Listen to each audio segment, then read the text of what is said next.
I sacrificed 10 years of my life and $700,000 to save our family estate from foreclosure, only for my mother to smile and gift the deed to my unemployed brother. They uninvited me to the celebration, so I made one phone call that turned their victory lap into an eviction. This is where the story truly begins, and you won't want to miss what happens. Make sure you're subscribed to see it through to the end. We're always curious. Where in the world are you all watching from today? Let us know in the comments. The air in my parents' dining room always smelled of lavender and old polish, a scent that used to comfort me, but now just made my stomach churn. I was sitting at the mahogany table, the same table where I had done my homework as a child, the same table where I had sat 3 weeks ago and signed the check that drained my entire investment portfolio. My hands were resting on the placemat, trembling slightly, though I tried to hide it by clasping them together. Across from me, my mother, Patricia, was glowing. She looked younger than she had in years, the stress lines around her eyes smoothed out by the relief of financial salvation. Beside her sat my brother, Ryan.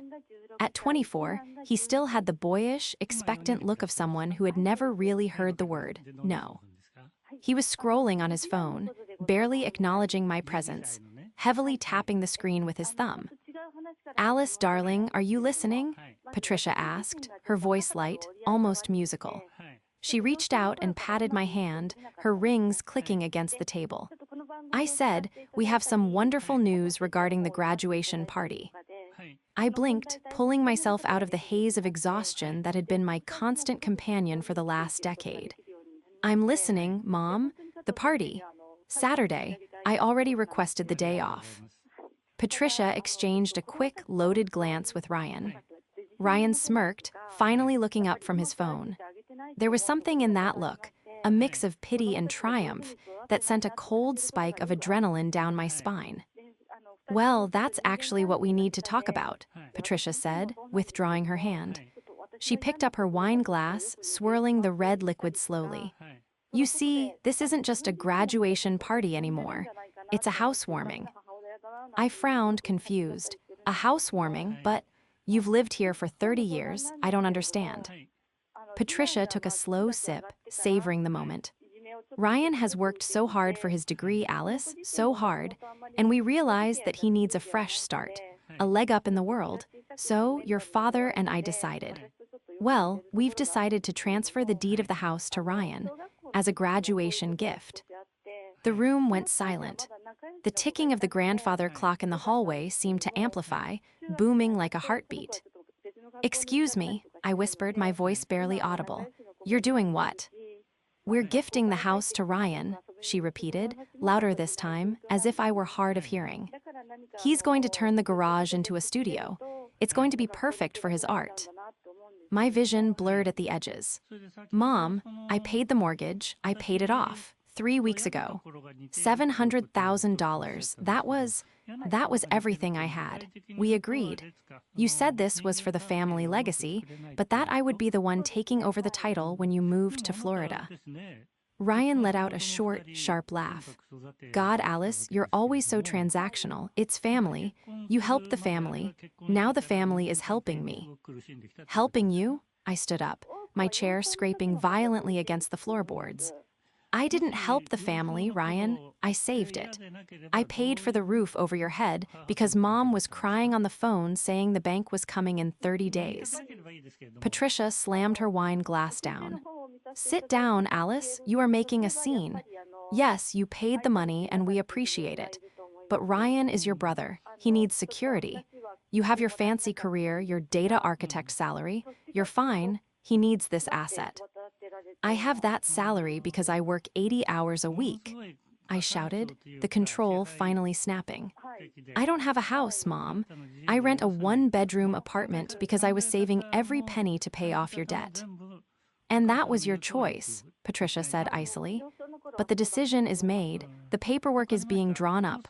The house is Ryan's." She paused, looking me up and down with a sneer that I recognized from my childhood. The look that said I was being difficult, ungrateful, unlovable. "And," she added, delivering the final blow, "given your current attitude, I don't think it's appropriate for you to attend the party on Saturday. We want a celebratory atmosphere. Not this. Bitterness. You're uninviting me, I asked, the words tasting like ash. From the party for the house I bought. For Ryan's house, she corrected. Yes, you're not invited. I looked at Ryan. He just shrugged, a smug grin plastering his face. Sorry, sis, vibes only, we don't want drama. I stood there feeling the floor tilt beneath me. The betrayal wasn't just in the money. It was in the ease with which they discarded me. They had taken my life's blood, my sweat, my future, and handed it to the golden boy like it was a toy. The betrayal was worse than the diagnosis of a terminal illness. It was the deliberate murder of my trust. The drive back to my apartment is a blur in my memory. I remember the rain starting to fall, heavy drops hitting the windshield of my 10-year-old sedan. A car I had kept running with duct tape and prayers, because I couldn't justify a car payment when the family fund needed feeding. I pulled over 3 times. The first time was because I couldn't see through the tears. The second time was because I had to vomit on the side of the highway, my body physically rejecting the reality of what had just happened. The third time, I just screamed. I screamed until my throat was raw, hitting the steering wheel until my palms bruised. $700,000. It wasn't just a number, it was 10 years. It was the vacations I didn't take. The friends' weddings I missed because I couldn't afford the flight. The dating life I sacrificed because who wants to date a woman who lives like a pauper despite earning 6 figures? It was the nights I slept under my desk at the office to meet a deadline for a bonus that went straight into my mother's account the next morning. When I finally unlocked the door to my apartment, the silence greeted me like a tomb. It was small, cramped, and smelled of the neighbors' cooking. I sank onto the floor in the hallway, not even bothering to take off my wet coat. My phone buzzed in my pocket. It was a text from Patricia. I know you're upset, but please try to be happy for your brother. He's had a hard year. We'll discuss a repayment plan for you in a few years when he's settled. Love, Mom. A repayment plan, in a few years, when he's settled. I threw the phone across the room. It hit the wall with a satisfying thud, but the screen didn't crack. It just glowed there on the carpet, a digital eye mocking me. Ryan had a hard year. Ryan had spent the last year backpacking through Europe on self-discovery trips funded by credit cards that Patricia paid off, using money I sent her for groceries. Ryan had changed his major 4 times. Ryan had never worked a full 40-hour week in his life. I dragged myself to the kitchen and poured a glass of tap water, my hands shaking so badly I spilled half of it down my front. I leaned against the counter, closing my eyes, trying to breathe. The image of Patricia's face, that smug, self-righteous satisfaction, burned behind my eyelids. She truly believed she had won. She believed that because she was Mom, she could rewrite the laws of fairness and I would just roll over and take it like I always had. She thought she held all the cards. She thought the deed was hers to give. I opened my eyes and looked at the calendar on my fridge. Saturday, 3 days away, the housewarming. A memory surfaced through the red haze of my rage. A memory from 5 years ago. It was a rainy afternoon, much like this one. I was sitting in a lawyer's office with my grandfather before he passed.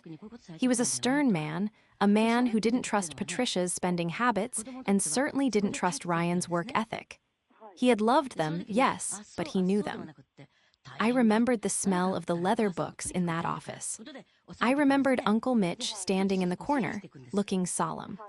I remembered the specific weight of the pen in my hand when my grandfather asked me to sign as a witness to the restructuring of the family trust. My breath hitched. I scrambled for my laptop bag, ripping the zipper open. I tore through old files, tax returns, and receipts until I found it. A scanned PDF copy of a document I hadn't looked at in years. I opened the file, my eyes scanning the legal jargon, looking for Article 4, Section B. In the event that the encumbrance on the primary estate is satisfied by a party other than the life tenant. I read it twice, then a third time. A cold, hard calmness settled over me, replacing the panic. The tears dried up instantly. Patricia was planning a party. She was ordering catering. She was telling all her friends that she was the benevolent matriarch gifting her son a kingdom. She was basking in the glory of her generosity, funded entirely by my sacrifice. But they had forgotten one crucial thing. To understand why this betrayal broke me, you have to understand the history of the family fund. I have been the designated adult in my family since I was 12 years old. My father, while a kind man, was passive to a fault. He disappeared into the background, letting Patricia run the show. And Patricia ran the show like a dictator with a shopping addiction. Growing up, we always had the best clothes, the newest cars, and the most expensive vacations. It wasn't until I was in college that I realized it was all a mirage. Hey, we're drowning in debt. The house, my grandfather's pride and joy, had been remortgaged 3 times to fund Patricia's image of wealth. When I landed my job as a junior data analyst straight out of college, Patricia didn't congratulate me. She sat me down and showed me the foreclosure notices. She cried. She told me they would be on the street. She told me it was my duty. So I stepped up. I didn't just help, I took over. For 10 years, I lived a double life. At work, I was a rising star, a senior architect managing massive databases for Fortune 500 companies. I wore tailored suits I bought at thrift stores. I ate instant noodles for dinner while my colleagues went to steakhouses. I drove a clunker while managing millions of dollars in corporate assets. Every spare cent went to the mortgage. $700,000. It was a mountain, and I climbed it inch by bleeding inch because I believed in the promise. The promise was simple: pay this off, save the house, and when we retire to the condo in Florida, the estate is yours. It's your legacy, Alice. I wanted that house, not for the status, but because it was the only place I had ever felt safe, specifically the library my grandfather had built. It was my sanctuary. Now, let's talk about the people who took that dream away. Patricia is a woman who believes the world is a stage, and she is the lead actress. She constructs reality to suit her narrative. If she spends $5,000 on a handbag, it's an investment. If she forgets my birthday, it's because I've been so overwhelmed with everyone else's needs. She is a master of gaslighting. She can look you in the eye, steal your wallet, and convince you that you lost it yourself. And then there is Ryan. Ryan is the masterpiece of Patricia's enabling. He was a cute kid, and he learned early on that cuteness was a currency. He never did chores. He never had a summer job. If he failed a class, it was the teacher's fault. If he got a speeding ticket, the cop was biased. He graduated with a degree in general studies. After 6 years, a degree I largely paid for. He fancies himself an artist, though I've never seen him paint anything other than a Warhammer figurine. He has a way of looking at people, especially me, like we are NPCs in the video game of his life. We exist solely to facilitate his quest. But the most dangerous person in this equation wasn't Patricia or Ryan. It was the man I needed to call. Uncle Mitch. Mitch is Patricia's older brother. He is everything she is not: quiet, calculating, and ruthlessly practical. He's a contract lawyer who retired early because he made enough money fixing other people's messes. He had been the executor of grandfather's estate. He had always been kind to me, in a distant, observant way. He would watch Patricia's theatrics with a raised eyebrow, saying nothing. He would watch me handing over checks, saying nothing. I had always assumed his silence was indifference. I had assumed he didn't care that his sister was bleeding his niece dry. But as I stared at the PDF on my laptop screen, I realized that Uncle Mitch wasn't indifferent. He was waiting. The document I was reading was the trust agreement governing the house. My grandfather had been terrified that Patricia would lose the property, so he had placed the deed in a trust. Patricia and Dad were life tenants. They had the right to live there, provided they paid the bills. But there was a clause, the Savior Clause, as my grandfather had jokingly called it during that meeting 5 years ago. If the mortgage is satisfied in full by a direct descendant other than the life tenant, the trust shall immediately dissolve, and the title shall transfer to said descendant to ensure the asset's preservation. Uncle Mitch was the trustee. He was the only one who could trigger the transfer. Patricia clearly didn't know this clause existed, or she had forgotten. She assumed that once the bank was paid, the house was hers to give to Ryan. I looked at the clock. 9:00 p.m. Uncle Mitch would be awake. He was a night owl. I picked up my phone. The screen cracked from where I'd thrown it and dialed his number. He answered on the second ring. "Alice, it's late." "Uncle Mitch," I said, my voice steady, stripped of all emotion.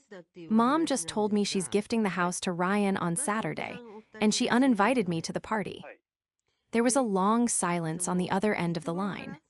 I could hear the faint sound of a television in the background, then the click of a mute button. "She did what?" Mitch asked, his tone dropping an octave. "She thinks she owns the deed, Mitch. She thinks because the bank is paid, the trust is moot. She's going to announce it on Saturday." Another silence, then a sound I didn't expect, a low, dry chuckle. "She always was arrogant," Mitch muttered. "She didn't call me. She didn't ask about the title transfer. She just assumed." "I want to enforce Article 4, Section B," I said. "I have the wire transfer. Receipts proving the $700,000 came from my account. I want the house, Mitch, today." "Alice," Mitch sighed, "if we do this, you know what happens. It's nuclear. She will never forgive you. Ryan will never forgive you." "They uninvited me, Mitch," I said, feeling the heat rise in my chest again. "They took my life savings and kicked me to the curb. I don't want their forgiveness. I want my house." Mitch paused. I held my breath. He was the gatekeeper. If he refused, if he sided with his sister, I would have to sue, and that would take years I didn't have. "Meet me at my office tomorrow at 8:00 a.m., Mitch said finally. "Bring your receipts. And Alice." "Yes." "Don't tell them, not yet." "Why?" "Because," Mitch said, and I could hear the grim smile in his voice, "if they want a show on Saturday, let's give them a show. You're going to that party." The next morning, the city was draped in a gray, persistent drizzle that matched my mood perfectly. I arrived at Uncle Mitch's office at 7:45 a.m., 15 minutes early. It was a small, unassuming building in the older part of town, nestled between a bakery and a dry cleaner's, the kind of place you'd miss if you weren't looking for it. When Mitch unlocked the door, he looked tired. He was a tall man, thinning gray hair combed back meticulously, wearing a cardigan that had seen better days. But his eyes were sharp. He ushered me in without a word, locking the door behind us and flipping the sign to closed. "Coffee," he offered, gesturing to a pot in the corner. "No thanks, I just want to get this done." I sat down across from his cluttered desk and pulled a thick manila envelope from my bag. Here, every wire transfer, every bank statement, the cashier's check for the final lump sum. It's all traced directly from my personal accounts. Mitch put on his reading glasses and began to sift through the papers. The room was silent except for the rustle of paper and the ticking of a wall clock. I watched him, my heart hammering against my ribs. This was the moment. If there was a loophole, if I had missed something, it would all be for nothing. After 10 agonizing minutes, he looked up. "It's airtight, Alice. You've satisfied the condition perfectly. The trust is obligated to transfer the title to you." "So, what do we do?" I asked, leaning forward. "Do we file it now? Do we send them a letter?" Mitch leaned back in his chair, tapping a pen against his chin. We could file the deed transfer today, but the recording office takes a few days to process. Legally, the moment I sign the trustee deed granting it to you, it's yours. But public record lags behind. "I don't care about public record right now," I said. "I care about stopping them." "If we tell them now," Mitch said slowly, "Patricia will fight. She'll file an injunction. She'll claim undue influence. She'll drag this out in probate court for months, maybe years, while living in the house and letting Ryan destroy it. She's irrational, Alice, you know that. She'll burn the house down before she lets you have it. He was right. Patricia operated on scorched earth tactics. If she knew she was losing, she would make sure there was nothing left to win. So how do we get her out? I asked. We let her hang herself, Mitch said, his voice dropping. On Saturday, she plans to publicly gift the house to Ryan. She's going to hand him a ceremonial key. She's invited the neighbors, some of your dad's old business partners. She wants an audience. I know, I said bitterly, and I'm not invited. You are now, Mitch said. He opened his drawer and pulled out a fresh legal document. This is a trustee deed. I prepared it last night. Once I sign this and notarize it, the property is yours. You walk into that party not as a guest, but as the owner. He paused, looking at me with a seriousness that chilled me. But you need to be ready, Alice. When you drop this hammer, there is no going back. This destroys the family dynamic forever. Are you sure you can handle that? I thought about the repayment plan. I thought about Ryan's smirk. I thought about the 10 years of instant noodles. Give me the pen, I said. Mitch nodded. He signed the document, stamped it with his notary seal, and handed it to me. Congratulations. You own a $1.2 million estate. Now, he added, we need to secure the perimeter. If we're going to evict them, we need grounds beyond just ownership. We need to prove they are a liability to the property immediately. How do we do that?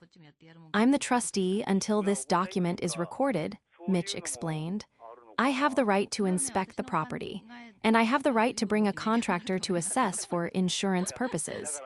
You know a guy. I smiled, a cold, hard smile. I'm a data architect for a construction firm, Mitch. I know everyone. By noon, I had hired a private home inspector, a friend of a friend who owed me a favor. We didn't tell Patricia, we just drove B. Why and what we saw from the street was enough to start the file. Ryan's car was parked on the front lawn, leaving deep ruts in the pristine grass. There were piles of what looked like construction debris near the side gate. Ryan's studio renovation had apparently already started, likely without permits. I took photos, dozens of them. Then I went to the bank. I opened a new account solely for the house expenses. I transferred the last of my savings, about $2,000, into it. It wasn't much, but it was a start. My phone buzzed. It was Ryan. Yo, Mom says you're crying about the party. Don't show up seriously. It'll be awkward. Just send a card or something. I typed back. Don't worry, Ryan. I won't ruin your big day. I'll make it unforgettable. I hit send. Saturday arrived with a bright, mocking sunshine. The weather was perfect for a garden party. I parked my beat-up sedan 2 blocks away. I didn't want them to see me coming. I wore a sharp black blazer and trousers, my boardroom armor. In my bag, I carried the trustee deed and the photos of the lawn. I walked toward the house. I could hear the music from down the street. It was a jazz band Patricia had splurged. I could smell barbecue. As I turned the corner, I saw the scene. The front yard was filled with people. White folding chairs were set up. There was a balloon arch that said, "Congrats RYAN and new beginnings." I walked up the driveway. The first person to spot me was my Aunt Carol. Her eyes went wide, and she nudged her husband. A ripple of silence followed me as I moved through the crowd. I wasn't just the uninvited guest, I was the ghost at the feast. Patricia was standing on the front porch, holding a microphone. Ryan was next to her, holding a glass of champagne. They were beaming. And so, Patricia was saying, her voice amplified by the speakers, "It is with such pride that we give this home, this foundation, to the next generation. Ryan, my baby, this is yours." She held up a large, gold-painted ceremonial key.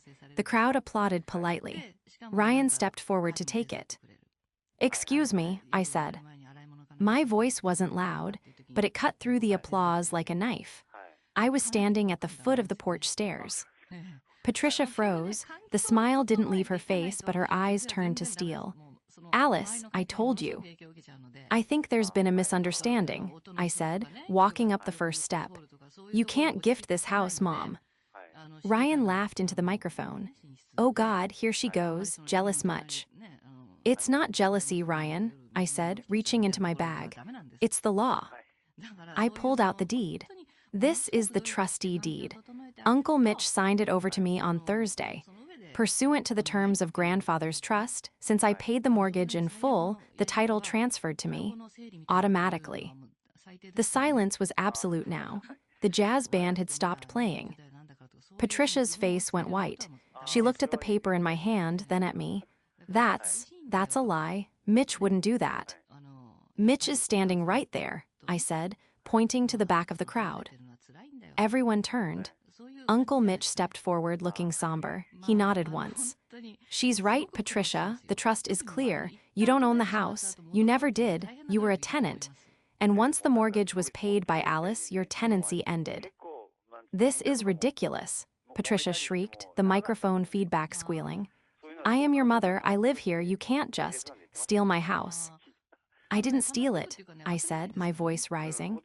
I bought it. I paid $700,000 for it. While you bought purses and Ryan went on vacations, I bought every brick, every shingle, and every blade of grass you're standing on. Ryan stepped forward, his face red. You're lying. You're just trying to ruin my day. Mom, call the cops. Get her out of here. Actually, I said, turning to look at the crowd, since this is my private property and since I didn't authorize this gathering, I'm going to have to ask everyone to leave. Now. The guests began to murmur. People started looking at their watches, shuffling their feet. No one wanted to be part of a domestic dispute. You can't do this, Ryan yelled. He grabbed the ceremonial key from Patricia and threw it at me. It bounced harmlessly off my shoulder. This is MY house, Mom promised. Mom promised something she didn't have, I said calmly. And Ryan, that studio renovation you started, the one without permits, that's destruction of property. I've already documented it. Patricia dropped the microphone. It hit the porch with a loud thud. She looked small suddenly. Old. Alice, how could you, after everything we've done for you? Everything you've done to me, I corrected. I looked at the guests. The party is over. Please clear the premises. The guests scattered like roaches when the lights turn on. Within 10 minutes, the yard was empty save for the scattered chairs and the deflating balloon arch. The confrontation moved inside. Patricia, Dad, WH. O had been hiding in the kitchen, Ryan and me. Uncle Mitch waited on the porch, acting as a silent sentry. You are going to sign that deed back over to me right now, Patricia hissed, pacing the living room. This is fraud, I'll sue you. It's not fraud, it's a contract, I said, sitting down at the dining table, my table. And you can sue, but you have no money for a lawyer, do you? Because I'm not paying for it anymore. I have money, Ryan shouted. I can get a loan. You have a credit score of 500, Ryan, I said. I know. I saw the credit checks when I was fixing your mess last year. Dad, say something, Ryan pleaded, turning to our father. Dad looked at me, then at the floor. Alice, maybe we can work something out. Ryan was really counting on this. Dad, I said softly, you let them bleed me dry for 10 years. You watched me work myself to death and you didn't say a word. You don't get a vote anymore. Patricia stopped pacing. She took a deep breath, composing herself. The mask was sliding back into place. Fine, you own the house. Whatever, but we live here. We have tenants' rights. You can't kick us out. We'll stay and Ryan will stay and you can just be the landlord if that makes you feel powerful. I anticipated that, I said. I pulled another folder from my bag. If you want to stay, that's fine. But since the trust is dissolved, this is no longer a family arrangement. It's a rental agreement. I slid a document across the table. This is a standard lease. Based on comparable properties in this neighborhood, the rent is $4,500 a month, plus utilities. We can't afford that, Patricia gasped. We're on a fixed income. Then you can't afford to live here, I said simply. But that's not all. I turned to page 2. Ryan is not listed on the lease. He is an unauthorized occupant. He has 48 hours to vacate. If he is found on the premises after Monday, It's a breach of lease and grounds for immediate eviction of all tenants. You're kicking your brother out? Dad asked, horrified. He's 24, I said. He can get a job, or he can live with his friends. But he is not living in my house for free while treating me like dirt. I won't sign it, Patricia spat. I won't sign a damn thing. If you don't sign, I said, then you are squatters, and I will begin formal eviction proceedings on Monday morning. It will take 30 days, and then the sheriff will come and put your things on the curb, and everyone, the neighbors, your bridge club, the church, will watch. I leaned in close. Do you really want that scene, Mom? Do you want everyone to know that your daughter evicted you because you tried to defraud her? Patricia stared at me. Her eyes were filled with hate, pure and undiluted, but I saw the fear behind it. She cared about her image more than anything. The thought of a public eviction was worse than death to her. You're a monster, she whispered. No, I said, standing up. I'm the landlord. I walked to the door. You have until tomorrow morning to sign the lease or start packing. Let me know. I walked out onto the porch. Uncle Mitch was waiting. He looked at me, and for the first time in my life, he smiled, a genuine, proud smile. That went well, he said. It's not over, I replied, shaking as the adrenaline began to fade. They're going to try something desperate. I was right, they weren't done. Sunday morning was dangerously quiet. I didn't sleep. I spent the night staring at the ceiling of my apartment, waiting for the other shoe to drop. My phone had been silent since I left the house. No texts from Ryan, no guilt-tripping voicemails from Mom. That terrified me more than the screaming. At 10:00 a.m., my phone finally rang. It wasn't them. It was my bank. Ms. Reynolds, this is the fraud department. We flagged some unusual activity on your account. My heart stopped. What kind of activity? Someone attempted to access your main savings account using your old security questions. When that failed, they tried to authorize a wire transfer of $50,000 from a joint account listed under Family Emergency Fund to an external account belonging to a Ryan Reynolds. I closed my eyes. The joint account. I had forgotten about it. It was an old account, Dad, and I had set up years ago for medical emergencies. There was only about $500 in it, but it was linked to my main profile. Did the transfer go through? No, ma'am, we blocked it, but the attempt originated from an IP address located at. She read out my parents' address. Rage, hot and blinding, flooded my veins. They weren't just refusing to leave, they were trying to loot the ship before it sank. I hung up and called the police. Then I called Mitch. Meet me there, I said. Bring the locksmith. I arrived at the house 20 minutes later. The police cruiser was already there. I saw two officers standing on the porch, talking to Patricia. She was crying, wavy. NG her hands theatrically. Ryan was standing behind her, looking sullen. I walked up the driveway, the gravel crunching loudly under my boots. Officer, I said, I'm the owner. Patricia spun around. She's harassing us. She's trying to throw us out illegally, and now she's accusing my son of theft. I'm not accusing him, I said, holding up my phone.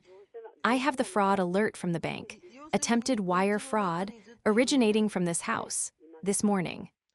The officer looked at the phone, then at Ryan. Ryan went pale. I didn't. It was just a mistake. I thought it was Mom's account. It's a joint account with my name on it, Ryan, I snapped. You tried to steal from me. Again. Ma'am, the officer said to Patricia. Is this true? Did he attempt to access her funds? Patricia faltered. For the first time, her script failed her. He needed money for a deposit on an apartment, since she's kicking him out. So you admit he tried to take it, the officer said. I want to press charges, I said clearly. Alice, Dad yelled from the doorway. He's your brother. He's a thief, I said, and I'm done paying for his crimes. The officers took Ryan aside. They didn't arrest him on the spot. It was a complex digital crime that would need investigation, but they took a report. They gave him a warning that terrified him more than I ever could. Then I turned to Patricia. "The lease," I demanded. "Did you sign it?" She looked at the officers, then at the neighbors who were watching from across the street. She looked at the house she had preened in for 30 years. "I signed it," she whispered, pulling a crumpled paper from her pocket. She threw it at my feet. I picked it up. It was signed. Patricia and Dad, no Ryan. "Good," I said. "Ryan, you have 24 hours remaining. If you are here tomorrow at noon, I will have you removed for trespassing. And given the fraud report, I don't think the police will be lenient."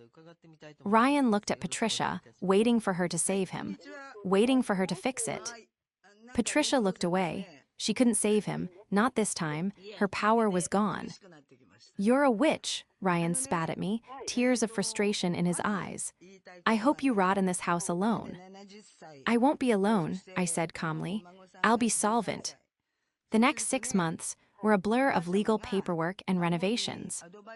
Ryan moved out that night. He crashed on a friend's couch for a week, then another, until he ran out of friends. Last I heard, he was working at a car rental agency near the airport, actually paying his own rent for a studio apartment. We haven't spoken since the day the police came. Patricia and Dad stayed in the house for exactly 2 months. They couldn't afford the $4,500 rent, as I knew they couldn't. They missed the second payment. I didn't scream, I didn't fight. I simply served the eviction notice. They moved to a small condo in Florida, the one they had always talked about but never actually planned for. It's small, far from the beach, and within their actual budget. Dad calls me sometimes, usually when Mom isn't around. He sounds lighter somehow, less burdened by the need to maintain an illusion. As for the house, I didn't keep it. I couldn't live there, too many ghosts, too much lavender polish and resentment. I sold it 3 months ago. The market was hot. It sold for $1.4 million. I took my original $700,000 back. I put it into a high-yield retirement account where no one can touch it. The profit, the other $700,000, I split. I gave half to Uncle Mitch's favorite charity, a legal aid fund for seniors, as a thank you. And the other half, I used it to buy myself a small, modern loft in the city. It has a view of the skyline. It has a kitchen I chose. It has a deed with only one name on it, mine. I sit on my balcony sometimes, drinking coffee that I paid for, looking at a view I earned. I am alone in the sense that I don't have them anymore, but I am not lonely. I am free. And honestly, that housewarming party I threw for myself last week, it was the best damn party of my life.